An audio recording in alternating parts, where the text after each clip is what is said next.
On the last episode, we saw Iceland's biggest glacier, traveled back in time to a Viking village, and drove the entire east coast, ending up in the northern part of Iceland, visiting Iceland's geothermal areas and a mighty waterfall that transcends time itself.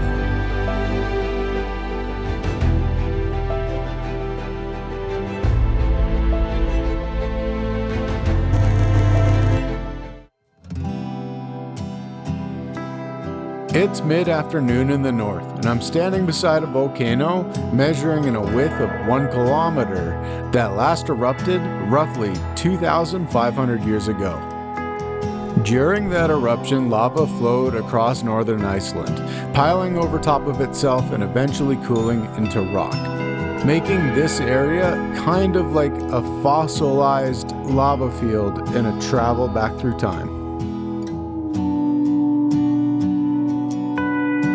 On this hiking trail, you can clearly see where the lava tried to push and snake its way through the land, as well pile over top of itself, creating unique formations.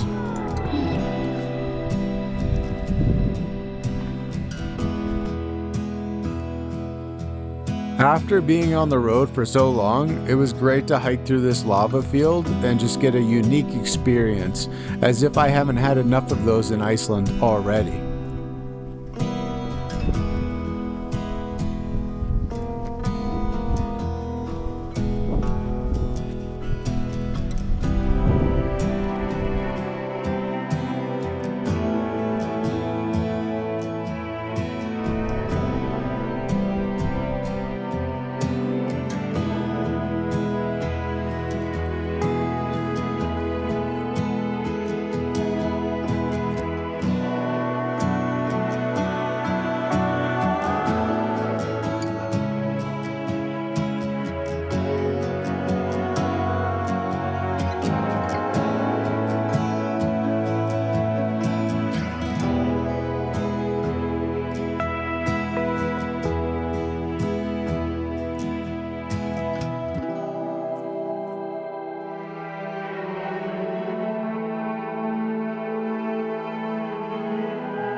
With a much needed stretch of the legs, it was time to get back on the road, as this day is slowly coming to an end. But of course, you don't have to travel far to run into another waterfall in Iceland.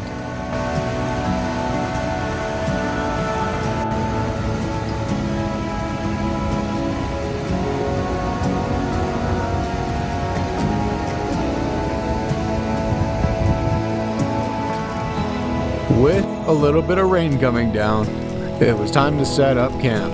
I'm really looking forward to this sleep. It's been a long day tackling the east and north coast. The rain and wind kept up for most of the night, but luckily it cleared up this morning. During the 5 days in Iceland so far, I realized that we really do have similar weather patterns in Alberta. Believe it or not, but we are in the last 24-hour stretch that we have the Jimny before it has to be returned in Reykjavik, and I'm still in the northern part of Iceland. I'm not one for pushing my luck with time, but I'm in Iceland and I needed to see as much as possible. So I did a little map planning in the last couple of days. The normal option would be to take the rest of the ring road all the way along the west coast and back down to Reykjavik. But that's not what we are going to do. We're going to fill up our gas tank, and in true Overlander fashion, we're going to take Iceland's longest F-road.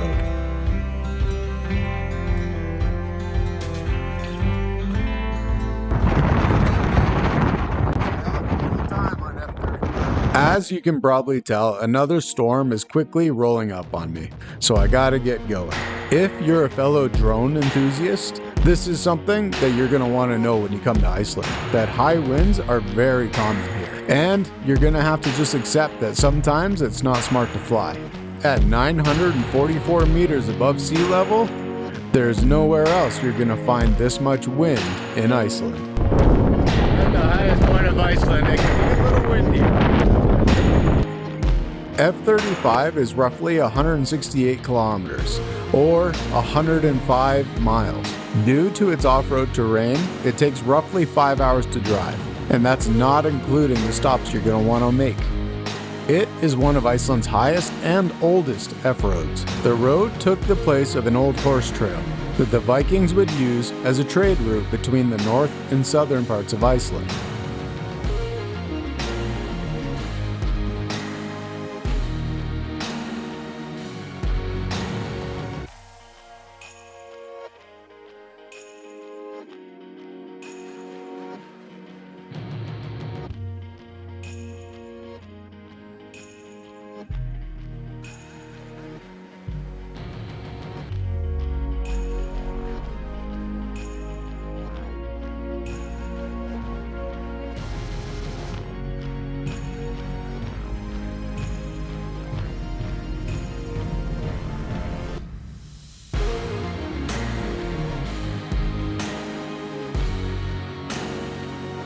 Around the midway point, you can actually stumble upon a small cafe and campsite with an attraction that you must see if you're going to travel F35.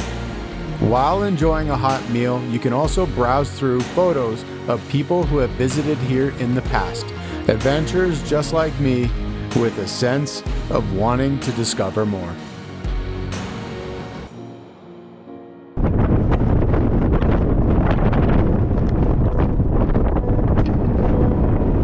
If you do decide to stay here for a night, keep in mind that the air is constantly filled with the smell of sulfur, because even in the heart of Iceland, the geothermal activity is always present.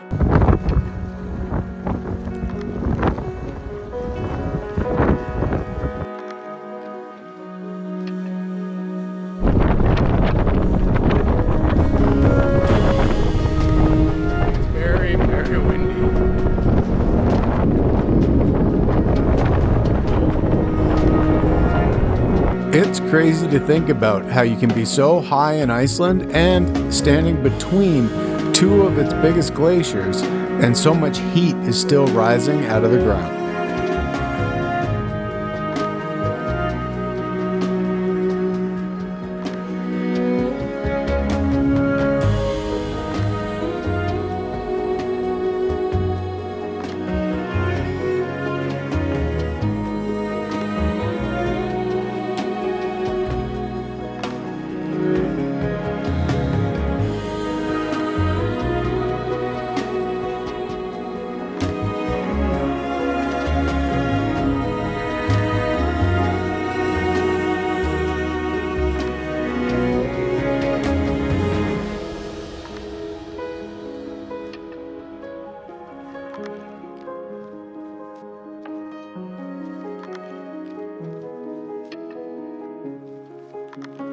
Being in a land that's constantly changing, I've really come to realize how much I've changed and how much I do enjoy taking in the scenery around me now as compared to the earlier years of my life.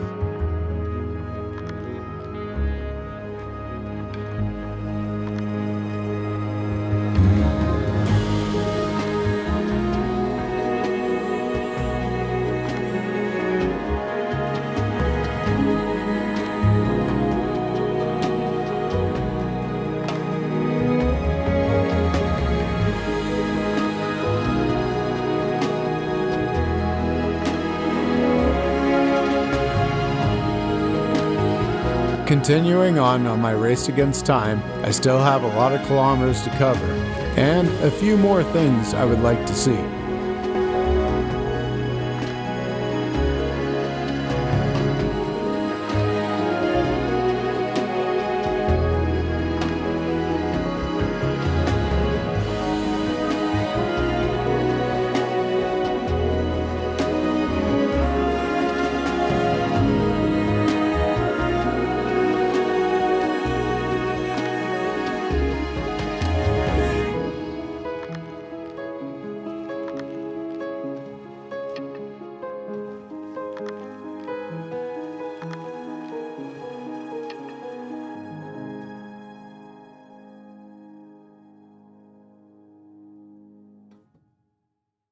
As some greenery came into view, I knew I was getting close to one of my top 3 places I wanted to see while here in Iceland.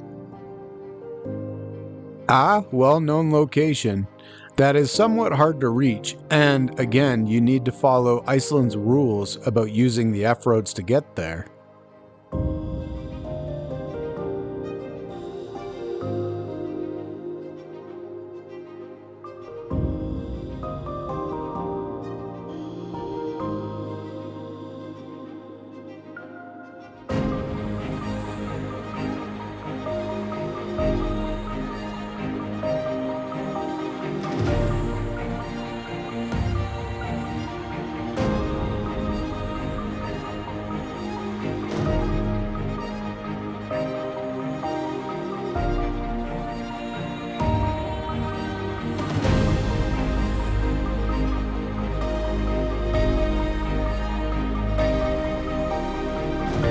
If you added the trees and thick brush of Canada, then this would be the type of area that you would always find us exploring back in Alberta in the mountains.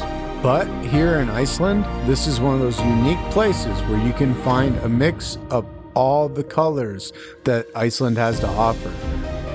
Through a combination of elevation, geothermal activity, and a melting glacier, this area holds a different combination of snow, greenery, yellow and browns from the lava and the rocks over time, and all the other colors that the geothermal activity on those rocks can create.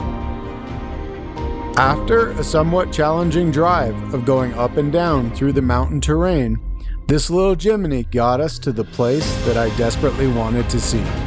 This is Kerlingarfjoll, one of the most beautiful mountainous ravines you'll ever see.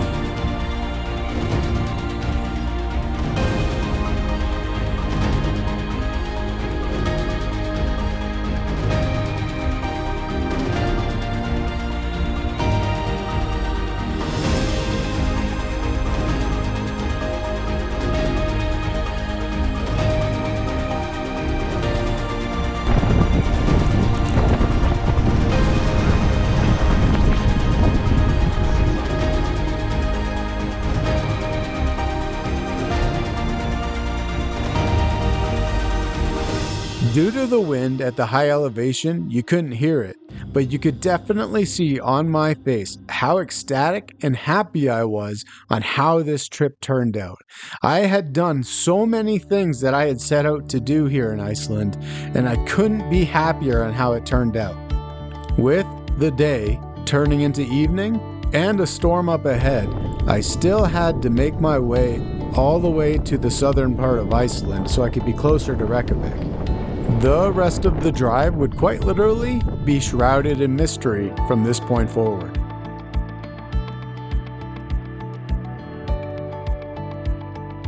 In the late afternoon, we made it off of F35, completing one of Iceland's highest F-roads.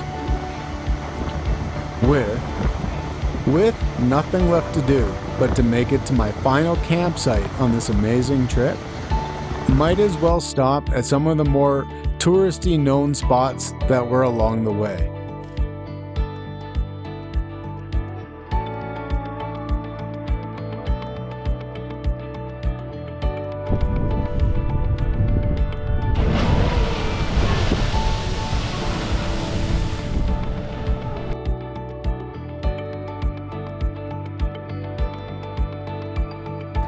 The best part about traveling to Iceland in the summer is the sun almost never sets, therefore giving you lots of time to work with and fitting in as much as possible, as you've seen me do. So, before heading to camp, I was convinced to do a 5-kilometer hike up into the hills to enjoy a hot spring.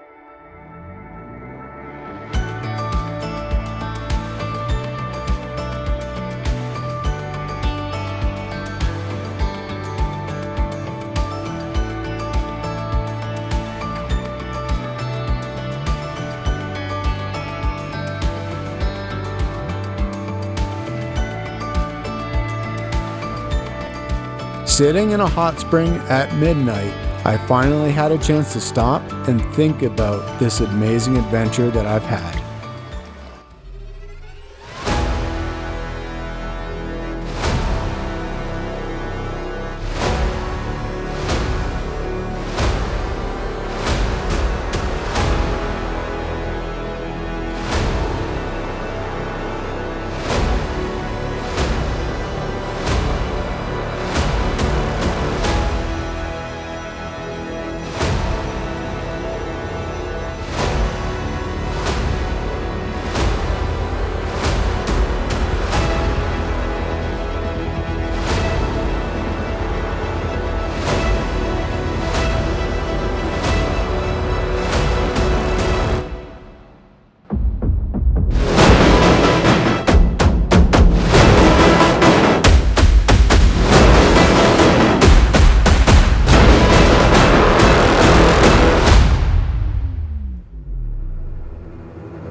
After hiking down from the hot spring and getting a short sleep, the vehicle was finally returned and I was taxied to my hotel for my final day.